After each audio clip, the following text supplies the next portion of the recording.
De retour sur le plateau du Média, vous êtes avec nous ce soir pour l'entretien de Derrière les Docs. Bonsoir à toutes et à tous. Je suis donc en compagnie de Judicaël Perrault.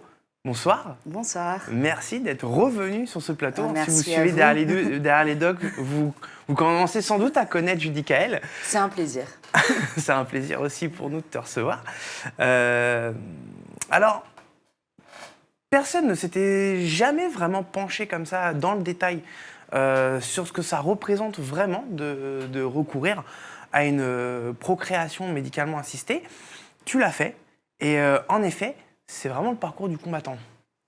Oui, complètement. Moi, quand j'ai voulu travailler sur ce sujet-là, je partais avec un point de vue féministe qui avait participé aux manifestations de 2021 en soutien à la loi bioéthique qui avait pour vocation d'ouvrir la procréation médicalement assistée aux couples de femmes et aux femmes seules, enfin aux femmes hors couple.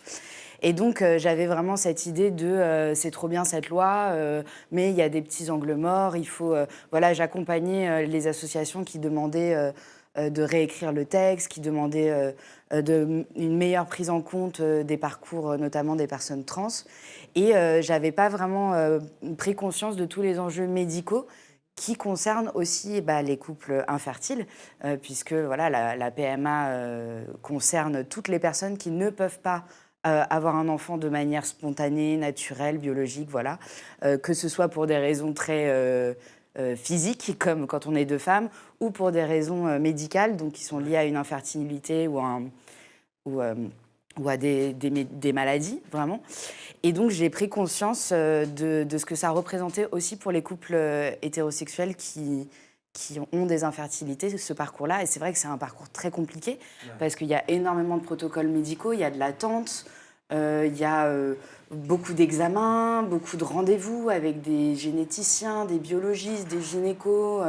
C'est un vrai parcours du combattant, comme tu le dis. Et il y a Charline, dans le documentaire, qui est une femme en couple avec une autre femme, qui dit que la PMA, c'est un marathon sans ligne d'arrivée. C'est-à-dire qu'on doit vraiment, ça a donné d'ailleurs le titre au premier épisode, on doit vraiment garder la foi, physiquement, mentalement, aller à des rendez-vous à 6h du matin parce qu'on a le travail à 8h, attendre les résultats, voilà. Et donc on est vraiment dans un marathon total et on ne sait pas à quel moment ça va s'arrêter. On ne sait pas si on va y arriver parce qu'il y a des parcours qui parfois durent des années. Sans mener à terme à une grossesse. Donc c'est très très compliqué. Surtout qu'il y a des désirs profonds d'avoir des enfants, donc c'est difficile. Oui, d'ailleurs, c'est d'autant plus marquant, touchant aussi, parce que au fil des épisodes, et donc là en l'occurrence des 2 premiers épisodes, mais on verra ça aussi pour les 2 suivants, on voit que les personnes avec qui tu échanges sont marquées. On entend quand même très régulièrement les personnes à qui tu parles, qui te répondent, qu'on la voit, qui te déraillent un peu. Parce qu'en même temps, c'est double peine. Parce que c'est déjà apprendre qu'on est infertile. Quand on a un désir d'enfant justement très profond, qu'on te dit, en fait, tu ne pourras pas en avoir par des chemins conventionnels. Là, c'est chaud pour toi. Déjà, mentalement, c'est extrêmement dur à encaisser. Puis ensuite, tout le processus médical qu'il faut parcourir, et en plus avec les violences institutionnelles et patriarcales qui vont avec. En fait, c'est, d'après ce que j'ai compris, puisque je ne suis pas moi-même concernée, c'est vraiment les personnes qui ont partagé avec nous leurs témoignages, qui ont exprimé ça, c'est que c'est une suite de deuil. C'est-à-dire que dans un premier temps, on doit faire le deuil de la simplicité, on doit faire le deuil de l'intimité, puisque dès lors que faire un enfant, en plus dans l'imaginaire, et c'est complètement normal, mais dans l'imaginaire qu'on a, faire un enfant, c'est quelque chose de beau, d'intime, qui va se passer dans la chambre à coucher avec son partenaire. En tout cas, c'est vraiment comme ça que faire famille, c'est construit dans nos cerveaux. Oui, avec tout le truc, le test de grossesse, la prise de sang, l'échographie. Il y a un schéma qui est construit dans nos cerveaux, et donc on doit, quand on apprend qu'on a une infertilité, ou son partenaire, ou les deux, on doit faire le deuil de cette simplicité, de cette intimité-là, de cette tranquillité. Et c'est Valérie qui l'explique très bien, c'est que d'un seul coup, ça devient une danse à 3 avec son partenaire et avec le médecin. Et que tout devient froid, Voilà, il y a des rapports programmés, il faut ensuite prendre enfin voilà, il y a plein de petites choses à faire pour être sûr d'arriver à son objectif et quelque chose qui est vraiment un désir très très profond avec son partenaire d'avoir un enfant. Et donc voilà, il y a ce deuil-là. Ensuite, il y a le deuil de la première insémination n'a pas fonctionné ou pas. Enfin voilà, c'est aléatoire, on ne sait pas. Et donc c'est vraiment accepter aussi la dimension chance, hasard. Parce que, en fait, c'est ça qui m'a frappée aussi en faisant ce documentaire, c'est que, oui, la médecine de la reproduction a fait des progrès extraordinaires ces dernières années, ça a vraiment été exponentiel, mais non, c'est pas magique. Et ça, c'est très difficile à accepter pour les personnes concernées, c'est que des fois, les médecins disent, on ne sait pas pourquoi ça fonctionne pas. Parce que la dose est bonne, parce que voilà, mais en fait, il y a tellement de facteurs environnementaux, il y a tellement de choses qui rentrent en question dans l'acte de procréation qu'on ne peut pas tout maîtriser. Il y a le stress, il y a l'alimentation, la pollution, l'âge, le poids, voilà, la génétique. Il y a plein de choses. Oui. Ce n'est pas une science exacte et donc il faut faire le deuil aussi de ça et c'est très difficile. Oui, parce qu'évidemment, il y a des PMA qui ne... Enfin, même par PMA, ça ne fonctionne pas. Oui, ça arrive. Ouais. Et alors, il y a évidemment ce que la médecine ne maîtrise pas, mais il y a quand même tout l'aspect psychologique et notamment l'aspect aussi politique qui pourrait être mieux maîtrisé. C'est celui qui, évidemment, ressort, comme d'habitude, du patriarcat, de l'infantilisation des femmes, des remarques, etc., qui, en plus, rend le parcours d'autant plus difficile. Oui, c'est quelque chose qui est venu très très vite dans les conversations que j'ai eues avec les personnes qu'on a interviewées, et notamment les femmes, évidemment. Et c'est quelque chose qui était aussi très présent dans Naissance respectée, sur la question de la grossesse et de l'accouchement. Et là, c'est pareil, même dans la question de la préservation et de la ponction d'ovocytes, enfin tous les rendez-vous, c'est la question de la dépossession du corps. Où on a la sensation, et d'ailleurs il y a plein de femmes qui pourraient en témoigner, même dans les consultations gynécologiques, enfin même dans n'importe quelle consultation, dès lors qu'on est confronté au corps médical, on peut c'est exactement la même chose. Oui, et c'est la question d'être vu comme une enveloppe charnelle. Et de ne pas être traité comme une personne, mais comme peut-être presque une voiture dont la mécanique ne fonctionnerait pas. Et le médecin serait juste le mécanicien à trifouiller et sans vraiment se soucier de l'aspect psychologique, alors qu'on le sait très bien, le corps et le psychologique sont intimement liés et que quand on est maltraité, quand on n'est pas écouté, quand on ne comprend pas, on est un patient plus difficile à soigner. Et donc peut-être que ça serait bien aussi de prendre en compte ça et de veiller à ne pas déshumaniser les personnes. Et on a aussi un aspect qui était important pour nous de traiter, c'est la question du syndrome méditerranéen. C'est-à-dire qu'on sait que les femmes noires et arabes sont, ou perçues comme telles, sont moins bien prises en charge. Oui, parce qu'elles sont moins crues par le personnel médical. Je vous exagérez vos symptômes. C'est ça, il y a une croyance encore très présente dans le corps médical qui est ce syndrome méditerranéen-là, qui serait que les personnes exagèrent leurs douleurs et leurs symptômes et donc on ne les croit pas et donc on les prend moins en charge et même on les laisse mourir parfois. Donc ça, c'est évidemment présent aussi dans le parcours de PMA. Parce que le corps médical est une institution... Enfin, c'est composé de gens qui ont leur propre biais misogyne et raciste et qui appartient à une institution qui est aussi patriarcale et raciste. Enfin, c'est comme la police. C'est un mélange d'intime et de politique qui fait que les personnes et les femmes sont moins bien prises en charge. Il y a les biais misogynes, racistes, mais il y a aussi les biais homophobes, notamment dans l'espace politique, parce que on parle de la loi bioéthique 2021, mais en vérité, cette question de la PMA, elle est dans le débat public depuis 2012. Oui, complètement. Via la Manif pour tous, c'est justement leur rejet de pouvoir rendre accessible la parentalité aux couples lesbiens. Oui, complètement. C'est vrai que le fait d'ouvrir la procréation médicalement assistée aux couples de femmes faisait partie du programme d'Hollande en 2012. Il a fait marche arrière devant la violence de la Manif pour tous et du rejet réactionnaire du mariage pour tous. Et donc, il n'a pas passé la PMA. Ensuite, Macron l'a fait passer en 2021. Donc, c'est très bien. Déjà, ça prend déjà du temps. Donc, c'est-à-dire qu'il y a un nombre incalculable de femmes qui n'ont pas pu faire famille comme elles le souhaitaient à cause de ce temps-là 9 ans, quand même. Politique, bien sûr. C'est très dommage. Et donc, la loi est passée en 2021, donc c'est super. C'est vraiment une loi révolutionnaire pour plein de gens. Mais néanmoins, elle n'est pas parfaite. C'est-à-dire qu'il y a plein de petites choses qui rendent le parcours plus difficile pour les couples de femmes et pour les femmes hors du couple. Notamment pour les femmes, pour les femmes en couple, la lesbophobie administrative. Ouais. Donc, voilà, il y a un rendez-vous obligatoire avec un psy. Donc, si le psy n'est pas formé, le psy va demander, mais c'est pas... Vous êtes sûr il y aura des hommes dans la vie de cet enfant? Mais enfin, monsieur, oui, il y a des hommes partout.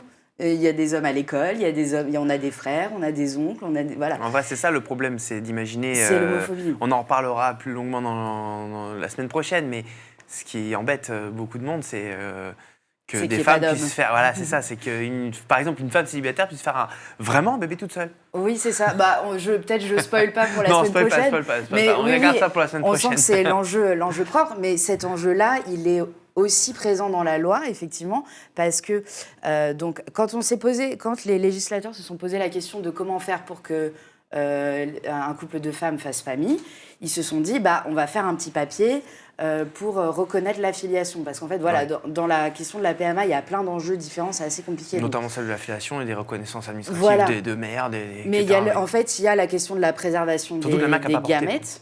Oui, c'est ça. Je vais y venir. Mais oui, il y a la question de la préservation des gamètes qui est rendue possible sans décision médicale. Donc ça, c'est super aussi. Ça veut dire qu'on peut préserver nos ovocytes parce qu'il y a la question de l'horloge biologique, etc. Ensuite, il y a la question de la PMA avec les inséminations artificielles, les FIV, voilà, tout ça. Donc c'est vraiment très médical. Et ensuite, il y a la question juridique avec la question de l'affiliation. Et donc, un couple hétéro dont l'homme est infertile, le papa, il va déclarer l'enfant après la naissance et il est papa. Ouais. Même si c'est pas son sperme, même s'il y a eu un donneur extérieur. Par contre, pour les lesbiennes, c'est pas possible. S'il y a une lesbienne qui fait ça, elle sera pas reconnue maman. Elle va devoir faire une adoption pour avoir les droits de parentalité sur son enfant.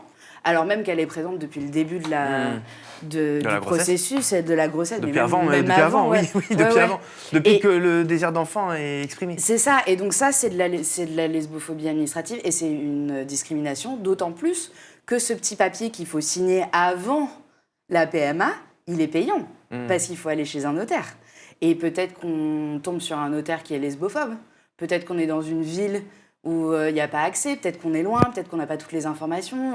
Donc en fait, alors c'est un papier qui est bien parce qu'il protège la mère qui ne porte pas l'enfant avant même que l'enfant soit conçu. Ouais. Mais c'est un papier supplémentaire que les pères n'ont pas à signer puisqu'il y a la présomption de paternité dans le cadre des PMA hétéros. Et les PMA lesbiennes sont traitées différemment. C'est un fait, donc c'est de la discrimination. Oui, complètement. De toute façon, cette loi de bioéthique n'a pas tout arrangé pour tout le monde. Il y a encore beaucoup de catégories de population qui restent exclues de cette PMA. Oui, complètement. Déjà, il y a un problème d'uniformisation sur le territoire. Donc, ce qu'on appelle les sécos. Donc, les sécos, c'est les centres de préservation et de conservation du spermatozoïde des œufs humains. Donc, c'est vraiment les centres qui sont chargés de ponctionner les ovocytes, de distribuer aussi, en fonction des besoins, les dons de spermatozoïdes, d'ovocytes, les gamètes en général.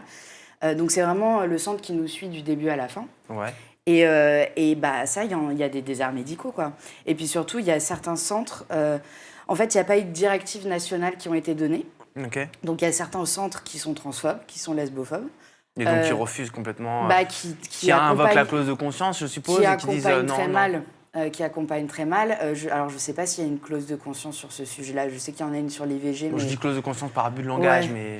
Ça, je ne sais pas, faudrait vérifier. Et puis, il y a aussi la question des dons. Les spermatozoïdes et les ovocytes ne sont pas répartis sur tout le territoire. C'est-à-dire que quand on vit dans une région, on peut avoir accès aux spermes et aux ovocytes que de cette région-là, de donneurs de cette région-là. Donc en fait, il y a une disparité sur le territoire, ce qui crée une inégalité dans l'accès aux soins et aux gamètes. Et aussi, quelque chose qui est également problématique, c'est que comme il n'y a pas eu de grande campagne d'appel aux dons, ils ont passé la loi, ils n'ont pas mis de moyens. Ouais. Donc, il aurait fallu former les professionnels de santé, former les sécos, créer des directives nationales et faire une grande campagne d'appel aux dons pour que les personnes puissent avoir accès aux gamètes dont elles ont besoin. Et par exemple, il y a la question de l'appariement des gamètes selon le morphotype. Donc, c'est très simple, c'est... vous êtes un couple noir, on va vous donner des spermatozoïdes ou des ovocytes qui viennent d'un donneur ou d'une donneuse noire pour que votre enfant vous ressemble. Ouais. C'est pas obligatoire. Ça devrait être sur le choix de la personne. Sauf qu'il y a des femmes noires qui se retrouvent à attendre le double des femmes blanches pour obtenir ces gamètes-là parce qu'il y a moins de donneurs et moins de donneuses. Alors qu'il suffirait de dire à la femme, si vous voulez des œufs blancs, on en a. Mais comme on ne donne pas ce choix-là, les femmes se retrouvent à attendre 2 fois plus de temps. Donc en fait, au final, il y a 4, 5, problème de 8 ans, formation et aussi, du coup, problème d'information et de communication de l'information. Exactement, ouais, exactement. Parce qu'il y a plein de personnes qui seraient OK avec le fait d'avoir un enfant qui ne leur ressemble pas. Mais comme on a toujours cette tradition et cet imaginaire de « il faut absolument que votre enfant vous ressemble », on y reviendra peut-être. Oui, Parce qu'on en parle plutôt dans l'épisode 3 ou 4. C'est dans l'épisode 3, oui, c'est vrai. Mais effectivement, il y a le cas inverse. Ces personnes qui voudraient, par exemple, que l'enfant ait le patrimoine génétique des 2 mamans, pour que justement on ait un enfant qui se rejoint, qui se ressemble. Et d'accord, du coup, comme l'entretien touche à sa fin, on est déjà en train de teaser un petit peu la semaine prochaine. Mais le cas inverse existe aussi, et pourtant c'est pareil, c'est pour avoir les bonnes informations, qu'on les informe sur, vous pouvez faire cette méthode-là pour que vous puissiez avoir un enfant qui vous ressemble pour le coup. Mais en fait, on ne prend pas le temps, et c'est aussi une question de moyens, on ne prend pas le temps de donner toutes les clés aux personnes pour qu'elles puissent faire un choix éclairé. C'est toujours la même chose, on en a aussi parlé dans Naissance respectée.